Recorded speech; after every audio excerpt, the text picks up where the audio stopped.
Welcome to the Chicago Home Partner Podcast. I'm Amanda McMillan. Along with my co-host Samuel Shahan, we discuss the Chicago real estate market. Our goal is to educate you on what's actually happening out there and how it impacts your real estate goals.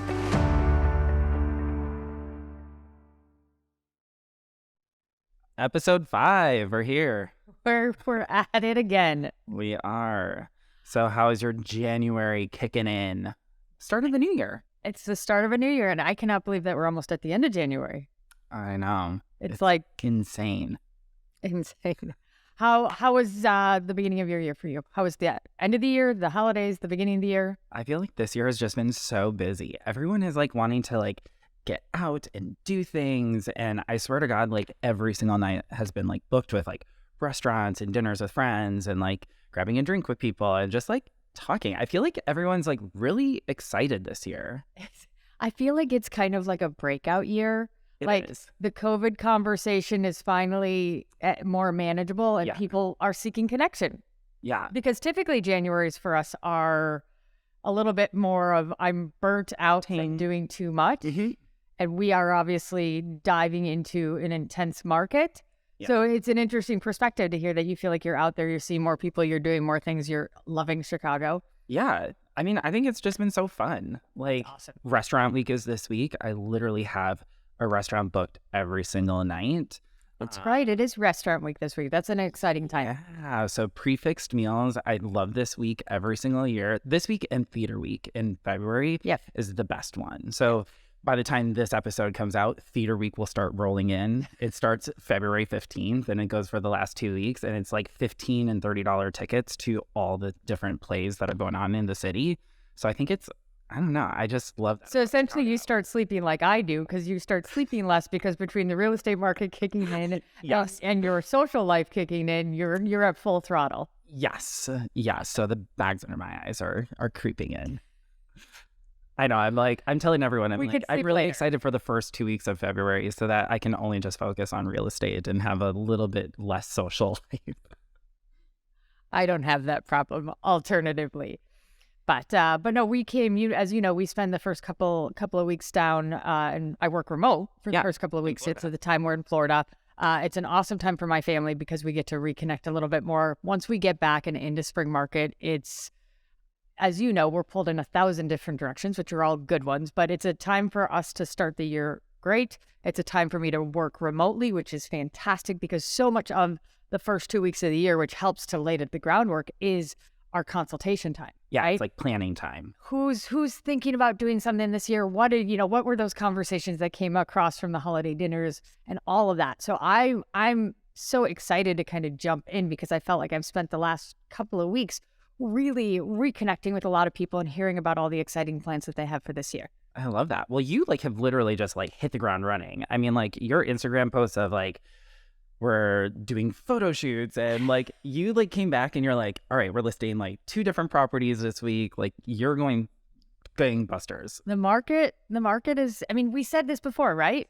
We said spring market is going to come early. And without a doubt, it's here. Those that are waiting for it to come after Super Bowl Sunday, they're missing the first few weeks of it, right? They're missing the first few weeks of it because it's already here. But this was something that we've been planning, we've been projecting. We had a lot of our clients that have been sitting and waiting for this, right? We took a lot of our photos last year and with people that said, hey, let's just put a little toe in the water and let's kind of get everything ready. And then the minute it starts up, so we're already back listing properties and getting ready to go. And it has been busy out there. Yeah, it definitely has. I've been going hog wild so far the first 2 weeks. Totally.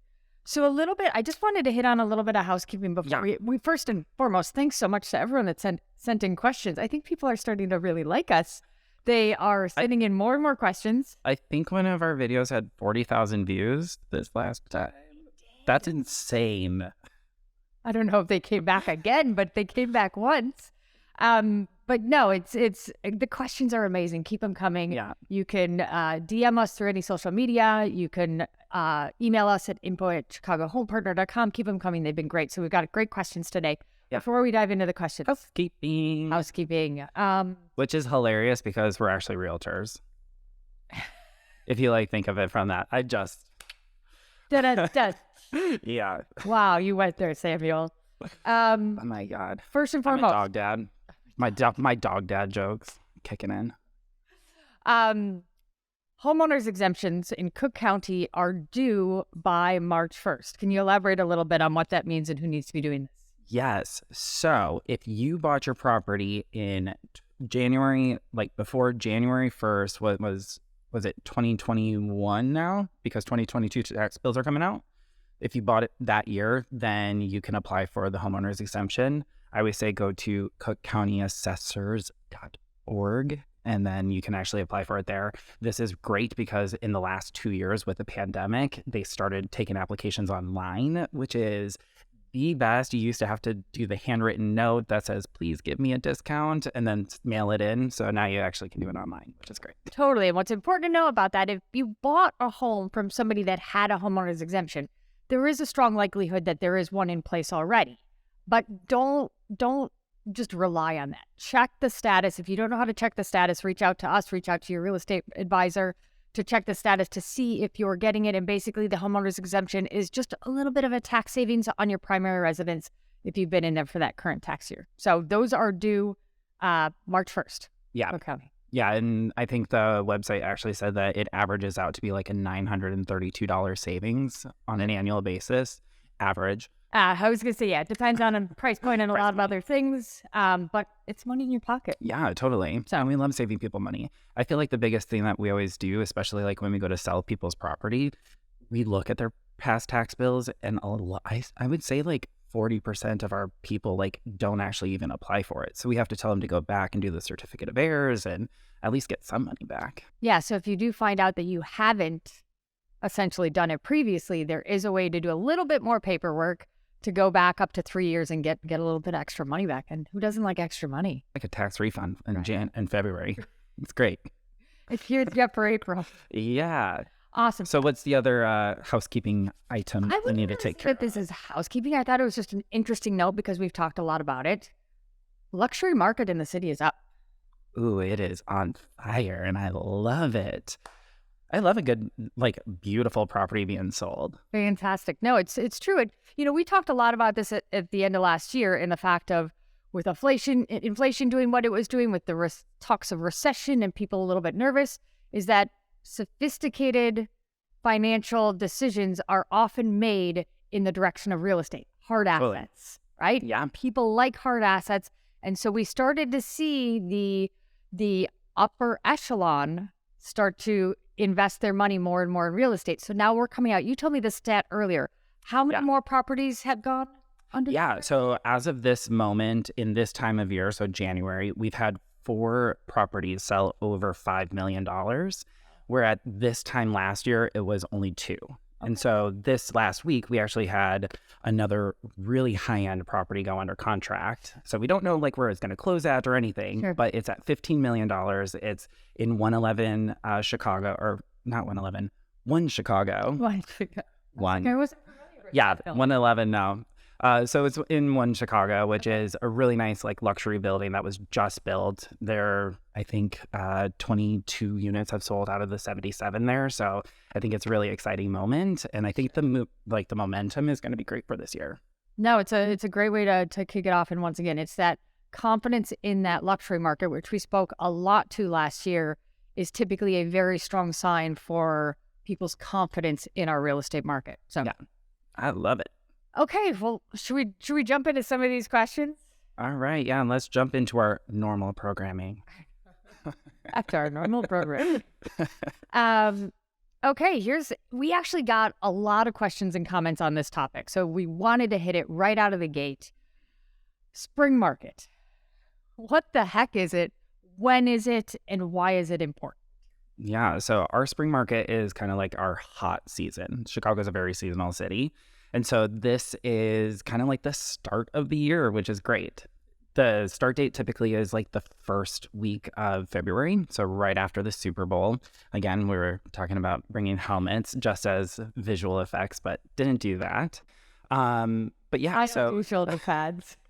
What? You don't like the 80s? No. I lived through them, Samuel. I was born in '89, like Taylor Swift, so I missed that memo, unfortunately. But yeah, so it is our like busiest time of the year. So, and it also kind of sets a precedent for the year. So yeah, and I mean, I think the things that I would add to that is that's all really correct. You know, in terms of timing, we definitely say it starts right after February 1st, first week in February, typically runs through the end of June. It's the time that we have the most amount of homes on the market, so the most inventory as well as the most choice.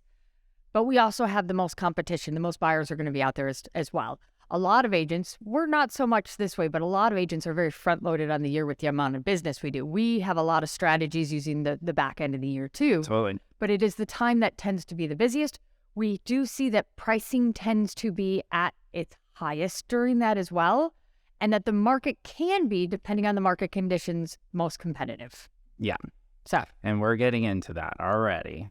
So, but I mean, like the other thing also to mention is the last couple of years, the start of the spring market is February 1st, but the last couple of years, we've seen it actually creep into January for people trying to get a jump start on it prior to it getting really competitive.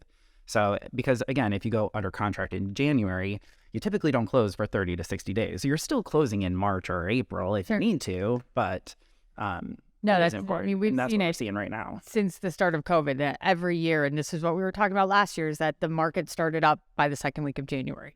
So there wasn't really this slow roll into it. Sure, it's not instantaneous. It doesn't happen like that. But we go from feeling like, okay, prep, and now we're doggy paddling like heck to keep our heads above water. Wait, where's that 25th and 26th hour in the day? Yeah. Okay, and I mean, the why is it important? I think the thing that's important about spring market is it really depends on what somebody's trying to accomplish. Totally. If it's a seller that comes to us and says, I want to net the highest sales price and that's my biggest priority, spring market is probably their time. If it's a buyer that has a very unique need and inventory is really important to them, once again, that's probably pretty important.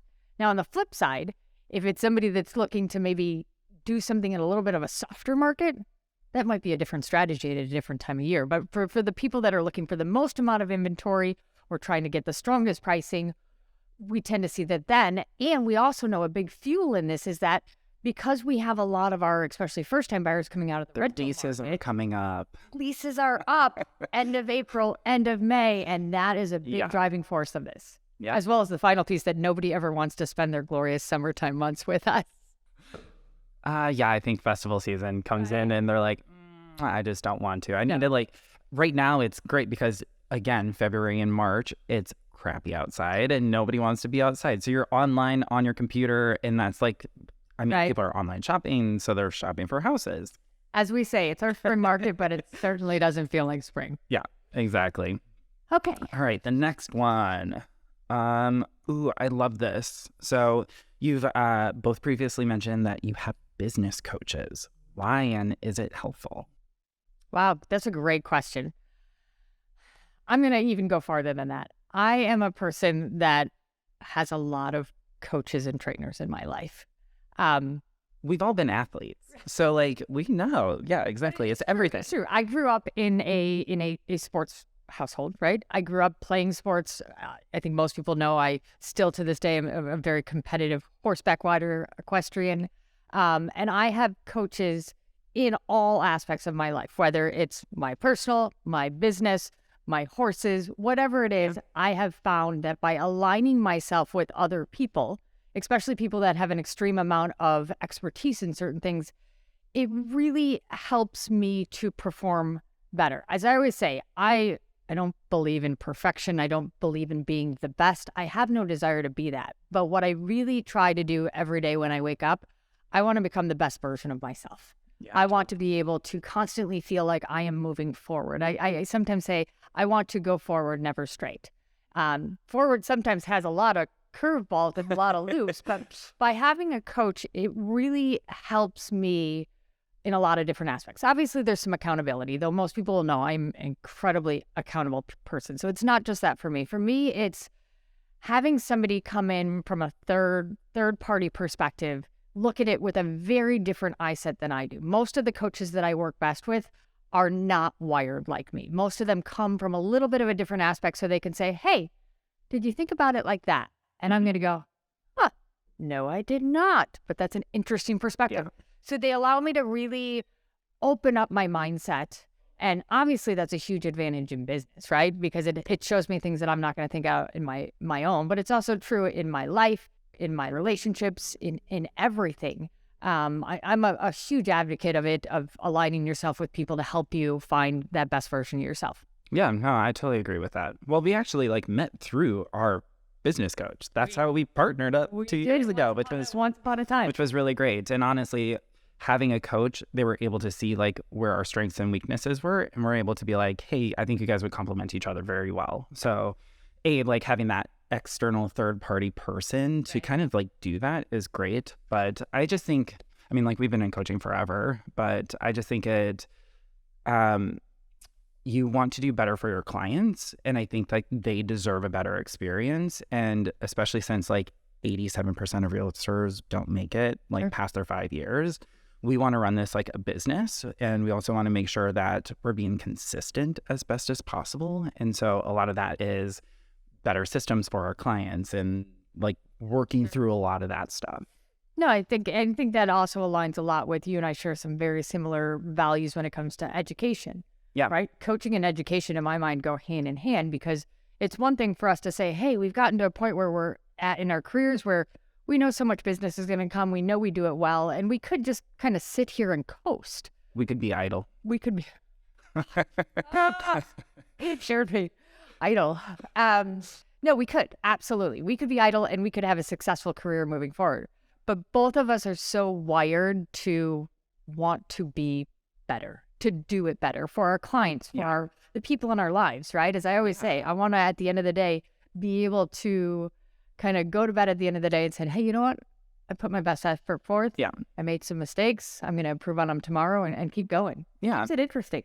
It does. And the other thing that we like about it is just the networking with other real estate agents, even around the country, because our clients move in and out of the city. And so we get to network with the best real estate agents in the country that have a very similar mindset that we do. And again, use that to improve our systems, and then B, also place our clients with other agents in other cities or other markets that we don't have expertise in and can't help them, but at least we can put them in somebody else's hands that can cater to them at a similar level that we do. No, and I think you hit so many great points in there. We believe so much in collaboration, right? Yeah, even in the suburbs. Jim Saunders, he was the chief solutions officer for Yahoo many, many moons ago, back when I got into the industry. He has gone on to have a very, very successful career. He wrote a book, Love the Killer App. Now, this book was written probably 20 plus years ago. You've had to have heard me talk about this. No. That means you weren't listening. No. Very possible. No. Maybe a little. Amazing book, because this book was written before really the smartphone, before there were such things as apps. And the whole book, it really changed the way that I live my life and work my business, because it talked about how previous generations really went in and talked about the whole sales idea of the sharks and the barracudas. This is my business. I don't want you to be a part of it. I'm not going to share with you because you're my competitor. His projection was that we were going away from that. That collaboration was really the key to our success. And if we work together, there is a bountiful amount of business for us, or whatever we're talking about in life. Yeah. It's not a limited supply. It's plentiful. And if we collaborate together, you and I can do so much more together. And so we've really taken that into our businesses. And you're so right. When we talk to other agents in other metropolitan areas, or maybe something really remote where they're doing something differently, we're able to bring that back into our business, which the coaching on a national level has really been able to give us that, as well as the ability to put our clients in best places, right? I always tell my clients, if you're moving somewhere else, I obviously can't lead your charge. I'm happy to be your sounding board, and I probably know someone really great in that market that's going to take good care of you. Yeah, I love it. I like that question. That was a fun one. I know. All right. Okay, back to spring market. Yeah, we had We had a little deviation. Should we expect the return of a lot of multiple bids this spring? And if so, what should we know about them in the process? Yeah, so this year has already gone gangbusters. We've put 2 properties under contract this month, and literally both of them have been in multiple offers. So, I mean, and they're in different neighborhoods too. It's not like just, hey, we're only in Lakeview and Lakeview is just going gangbusters. It's like kind of all over the city, which is kind of nice. But yeah, I would say we're going to see a lot of multiple offers this year. I mean, the one that we did yesterday had 11 offers on it, and then the other one that we had was 5 offers. So I mean that's a lot of people, and our open houses have been really busy as well. Like you're seeing like 15, 20 people through open houses. Yeah. So I think it's going to start. Yeah, no, I mean, I think we talked a lot about it, is that inventory is still going to be an issue this year, right? We know that it's going to be an issue for a little bit. And if we don't have as many homes, then it naturally provides more the competition for more competition. We also know that our Q4 was very quiet on a lot of our markets. And so that means that not that people didn't want to buy and sell there, they were just a little hesitant because of what was going on in the world. So those people that are finding more confidence in the market now are kind of stockpiling into here. So our demand is going up. Our inventory is still down. We know that that's going to be an issue. That is the breeding grounds to have that. Now, I tend to think that this time of year can be a little bit busier because, right, we're still waiting for some of our inventory to hit in that. So I agree. And maybe this is just a hope. I don't think it's going to be quite as competitive as last year. I think we will balance out a little bit in it. But I do think that to go into this market saying we're not going to see any, I think that's got blinders on, and that's going to act for a lot of disappointment. I think what's important to understand about the process, kind of shifting gears a little bit, there's a few different ways for people to handle multiple bids. I would say most often what we tend to see is most sellers will give every buyer an opportunity to put their best foot forward. There are some deviations of that. Some will just negotiate with some. If they get a really, really outstanding offer, they may just go move forward with that. They may use one against another, but most people will say, hey, put your best foot forward. Best and final by a certain time frame. Yeah. And it's a hard process to be a buyer in. I feel like so typically when they do best and final, it's kind of quick. And so we're having to make quick decisions, which sometimes is a little bit difficult. Pressure. It's pressure. And so it puts a little bit of a strain on people. I think the one thing about multiple offers that we do have to talk about is if it's in a multiple offer now, there probably means that there's a lot of compelling items in that house. And so similar when to go sell it, we say, hey, those compelling items are still going to be there. Because a lot of people want to shy away from a multiple offer situation because they don't want it to be competitive. We have never, I'm going to speak for you in this. You and I haven't had this conversation, but I'm going to speak on your behalf. No client has ever come to us and said, I'd like to get into a multiple bid. Totally. Ever. Right? Because the reality is in multiple bids, homes are going to sell for a bit of a premium. But as Samuel, you just said, it's selling for a premium because it's a compelling property. And, there's a lot of naysayers out there that say, oh, I don't want to pay a premium for this or that. People sometimes lose sight of their objectives, right? Some people don't have the luxury of time. And so, I have clients that come to me all the time and they say, oh, well, it's a little competitive now. Should I wait until August to do something? Should I wait till a later time?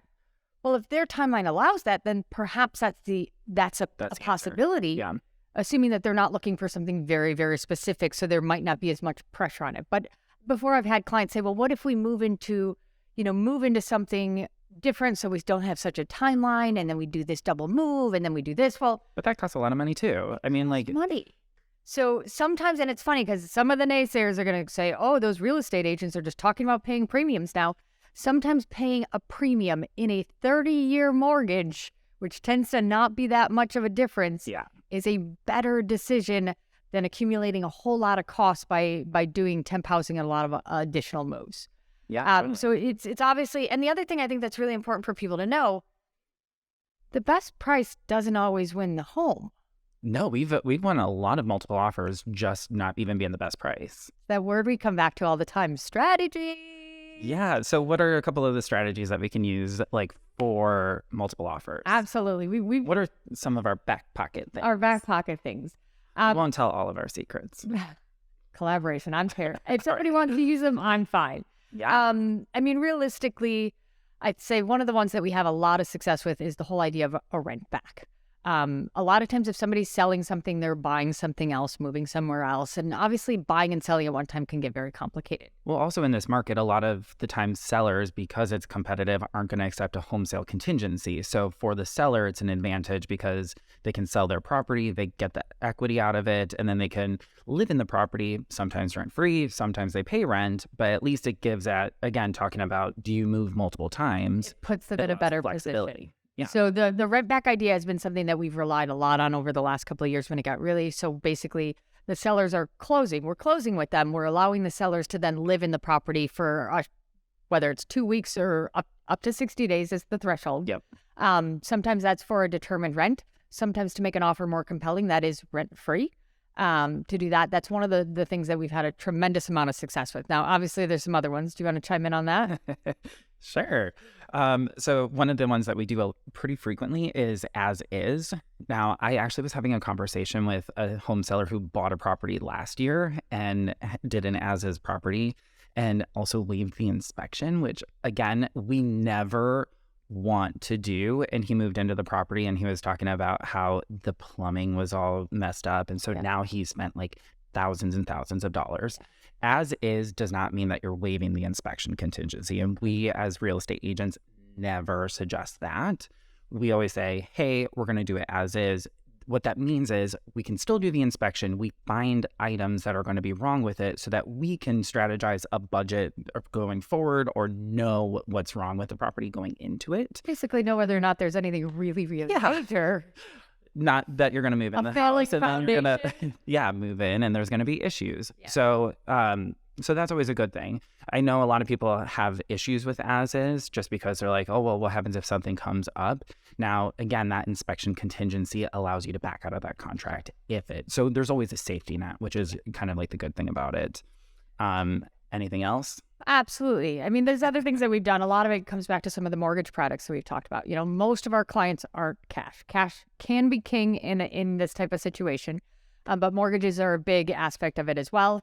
We've worked with a lot of our clients in this type of environment to get fully approved, meaning we can write a stronger offer and basically said their entire application has been submitted. All we're doing is waiting on a property. That means we could write a shorter contingency. Sometimes we can waive components of it. A lot of times, especially when prices get bigger, we do what are called appraisal waiver contingencies or an appraisal gap. That has been the luxury, like beautiful word of the last year. Right. So basically what it is that, you know, and let's just say it, if a property is on the market for $500,000 and people are competing on it and the prices are going to $510 or even $520 sometimes, an appraisal waiver or an appraisal gap addendum basically means that the buyer is going to stand behind their offer.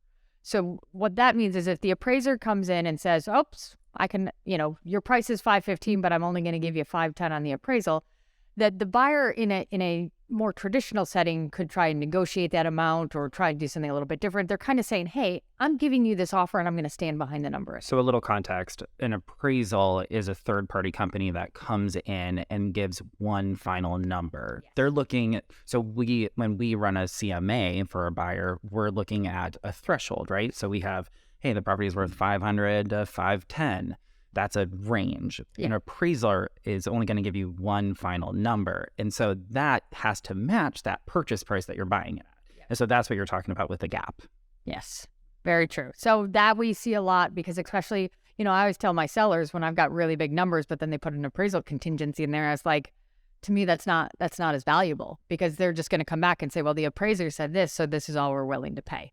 So that's another meaningful thing that we're going to do. And the rest is just really kind of reducing the amount of contingencies, shortening contingencies, seller timelines. I mean, there's a lot of ways to sweeten the pot. And the last piece is, and we just got a big win on this. The last piece is being friends with everybody.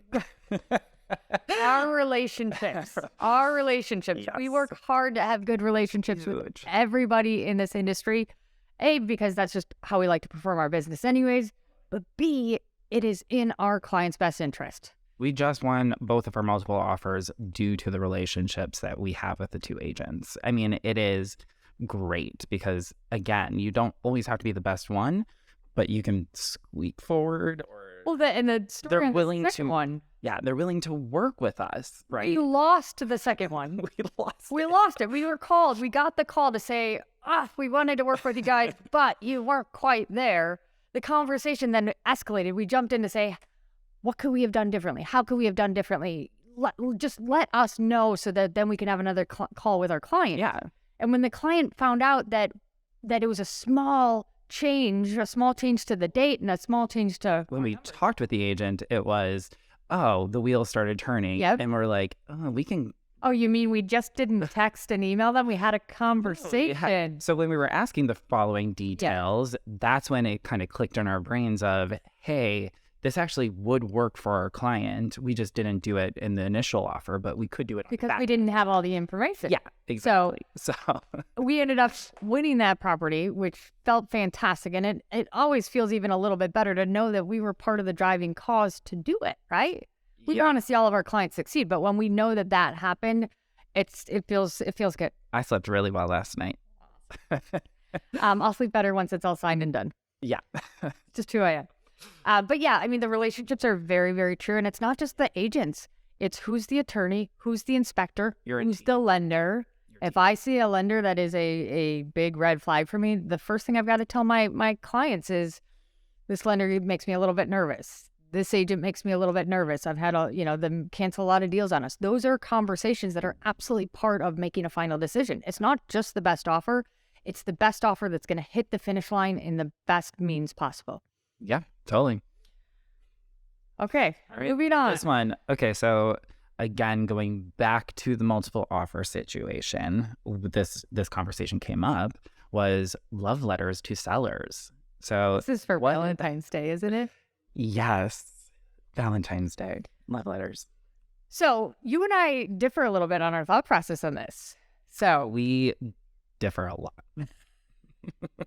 So what we're talking about here is a lot of times in the past few years when situations get competitive, is that sometimes people like to accompany their offer with a more personalized letter. Yeah, so it's not just like a contract. It's not just numbers. It puts a face, not a face, but a like personality behind it. Totally. And this has been a major issue of discussion over the last few years.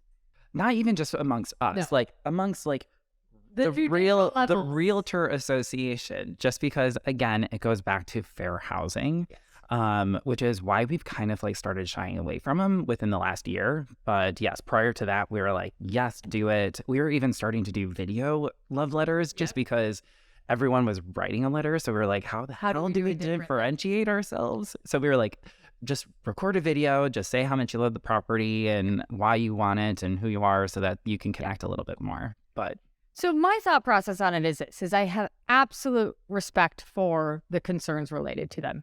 I have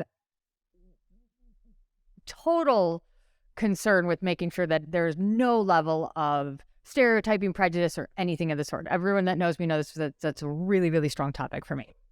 That being said, a contract and a piece of paper is very cold. And part of this process, as we've said, it's not necessarily about making us like that person better.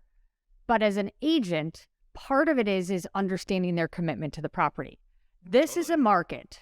These competitive markets is when people are very, very quick to write offers and flighty, very quick to cancel them. Yes. Right? Again, going to the finish line. As I say to my sellers, if the market goes in the direction that we're expecting it to, it's going to be relatively easy for me to sell your home. The hardest part of my job is going to be able to pick from the 1, 2, 3, 10 offers that we have to pick the person and the team that is committed to doing what they're doing and committed to seeing us through the end, right? Because selling a second time is very difficult and very hard.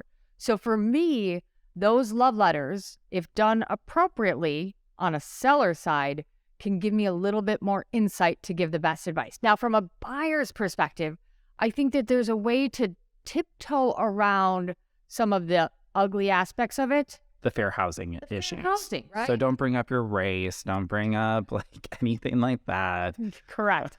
But I think so for example, we had one that we just did. And the important part for me and her presenting is that it's in a little bit of an unknown neighborhood. She was like, I'm a pillar of this neighborhood. She is a pillar of the neighborhood. She works at the public school district in the neighborhood. It's not the most glamorous of public school districts.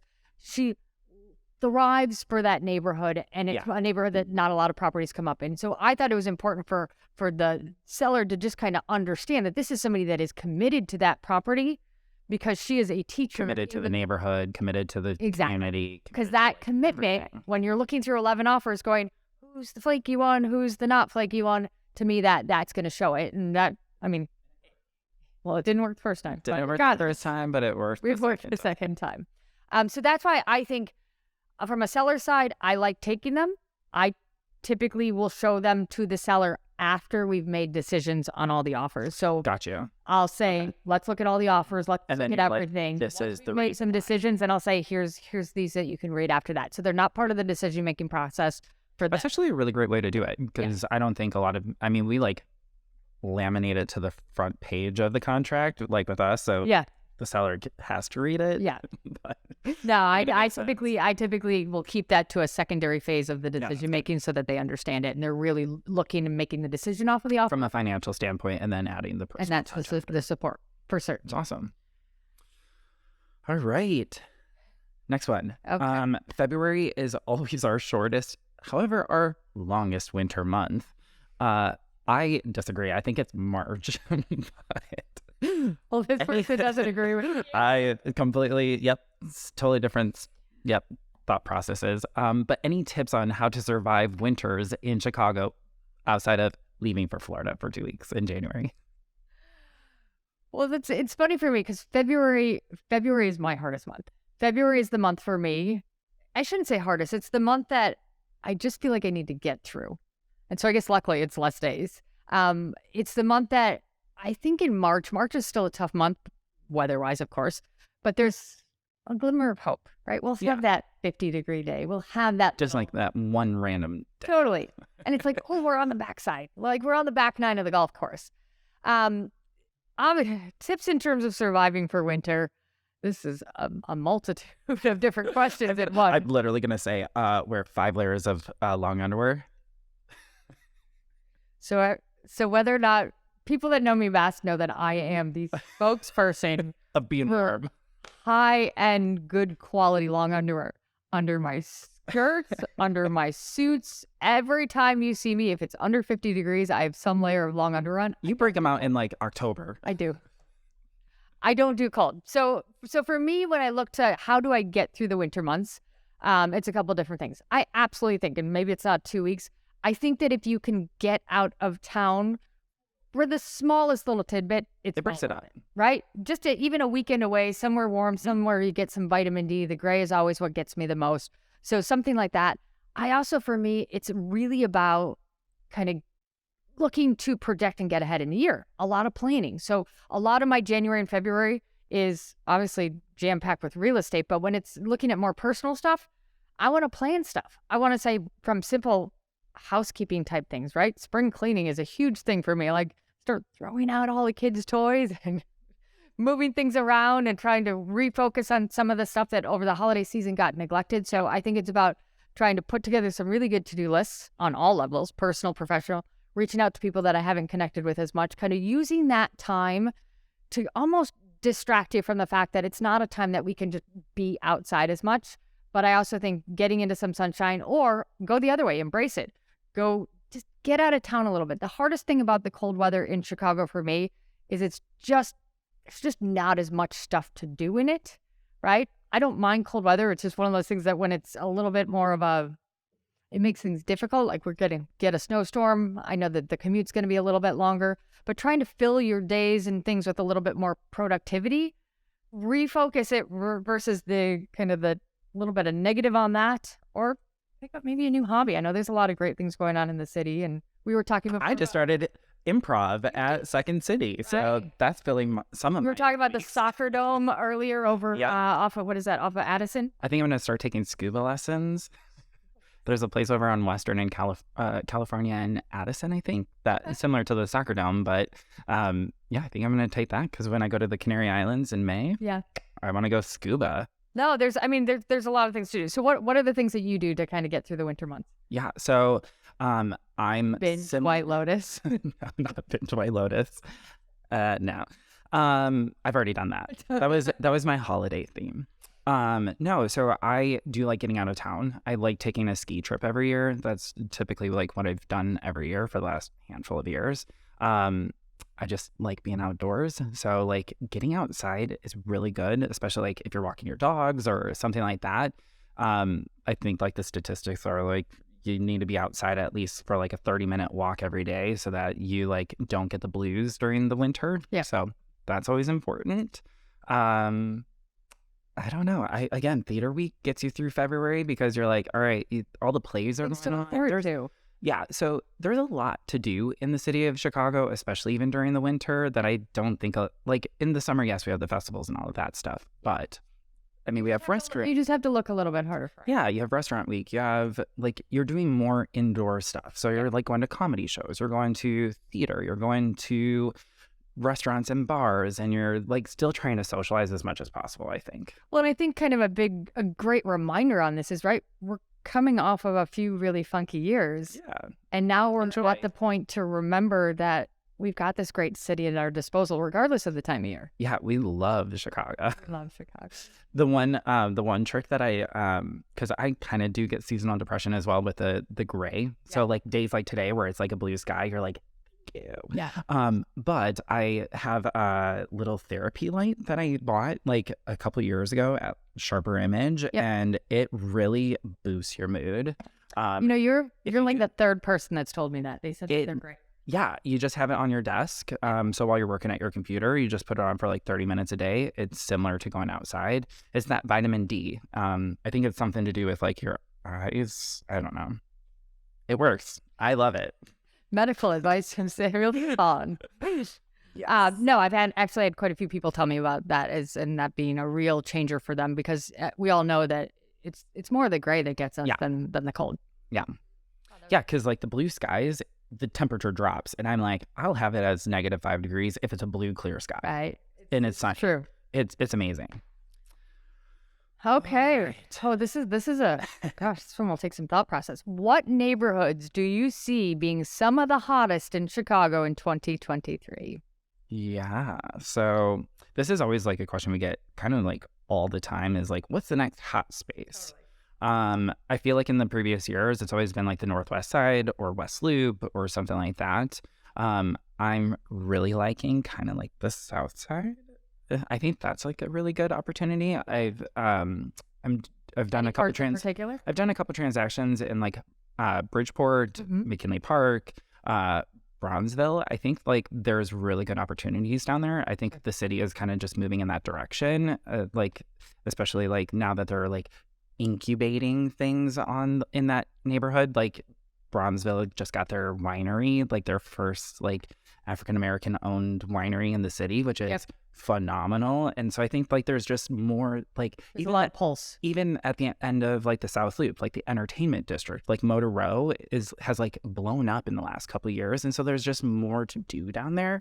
And the prices are still really great. And land's cheap, so you're getting like new construction. Like there's just opportunities. So I like that. I still like the Northwest Side. I mean, obviously Porter's Park and like Jefferson Park are always like really, really great. And good stations. Yeah. So I think like those neighborhoods are going to do really well. Yeah, I agree with you. For me, what I think is going to be hot this year? I think what started last year, which I think is going to continue to boom a lot because of an inventory issue, is going to be Avondale. Avondale is one that last year... You ask people 5 years ago about Avondale, and they're going to say, wait, wasn't that in a 1950s sitcom Once Upon a Time? But Avondale is a neighborhood that obviously has seen a lot of attention starting last year in the single-family realm. We had a lot of multiple offers there last year. And Logan Square, little kid sibling, so to say. But I feel like they're really starting to identify on their own. There's been a lot of great restaurants that have moved into the neighborhood. Awesome transportation. I love that little pocket on Addison, like just north of Addison, like where the highway is. All those East of Elston or West of Elston. Yeah, like with all those little bungalows and like the boulevard streets, like they're just like 2 block long little boulevard streets. You're like, where did these come from? No, for sure. But it's like so cute. Yeah, that's a neighborhood that I think is really gonna do well because they're starting to get that creep of the commercial, so to say, right? The demand started to pick up. The commercial is going to come in. It's got good transportation. It's got a lot of things going for it from that perspective. I think kind of even looking up to Irving Park is a neighborhood that I actually think is going to continue to grow. Old Irving has obviously always been very, very popular. A little bit east of that has done well over the years, but I've never felt like it's got really its pulse. Part of that was based on kind of the transportation could be a little bit more difficult from there, but that's a neighborhood that I think that is going to do well. I think this could be a big year for Humboldt Park. That's a neighborhood that I feel like it takes 2 steps forward and then takes a step back. Yeah. But I think this year really East Side, I think, will continue to thrive and could do really well from that perspective because we just start to see some things really go into it. And then on the North Side, I think Edgewater is going to be interesting. Yeah, I think Edgewater, and I also want to kind of say West Ridge. I think like West Ridge, like just the pricing has kind of like skyrocketed within the last little bit. And I think it's like the last unsettled neighborhood on the North Side. Also, they're putting in that metro station at Peterson. And I think that is going to have just like really great appeal for that neighborhood just because transportation outside of the Red Line, which is on the lake, it allows people to move a little further west. Totally. So, okay, so if you had to just pick one neighborhood out of everything we just had, what is your go-to for your hottest neighborhood of 2023? I'm gonna say Edgewater, West Ridge. I think that's 2. Oh yeah, okay, never mind. Let's say West Ridge. Hot West Ridge. Let's say West Ridge. Okay. Yeah. I get behind that. I'm gonna go with Avondale. I felt like the surface was scratched last year. Yeah. The attention was a little bit drawn, and I think this is its year to really shine. I love that. So. Hot neighborhoods. Is that one of those things that we're going to judge ourselves at the end of this year, too? No. Okay. Well, I think we wrapped that up for today. We got through all of the questions that we were planning on it. Yeah, we did. We made it. We made it through another podcast. We're still friends. Yeah. I think this is going to be a really good year. I'm really, really, really excited about it. No, I think like the recession keeps on coming up, but I feel like even the recession talk is starting to kind of like fall a little bit more. So I think from that standpoint, I think there's going to be some good things that come out of this year. I think just to wrap it up, I think the thing that I'm seeing, and gosh, I sure hope some of our education has been helping people, is I think people are really remembering that real estate is that hard asset and that they're understanding whether it's something that they live in or they invest in or whatever the case may be. It's a necessity and in an unstable environment, right? And if the last 3 years have taught us anything, they've taught us that there is a lot of uncertainty in everything that we do, but that real estate tends to be something that in the Chicagoland market, I wouldn't want to be advising in other markets right now, but in the Chicagoland market, we have a lot of confidence in it just kind of keeping even. And that's something that it's great to be advising in a market where we can really say that. Obviously we've seen a lot of different markets, but it's great to be a part of a market where we can have confidence in what we're doing and know that our consumers, regardless of why they're looking to invest in real estate, are really at a point where it could be beneficial to them. I love that. That was very, very positive. I like to think realistic, but yes, it was very realistic as well. It was very sweet. Chicago is our city. We love it. I would say sweet is usually not the word used to describe me, but until next time, Chicago. Until next time.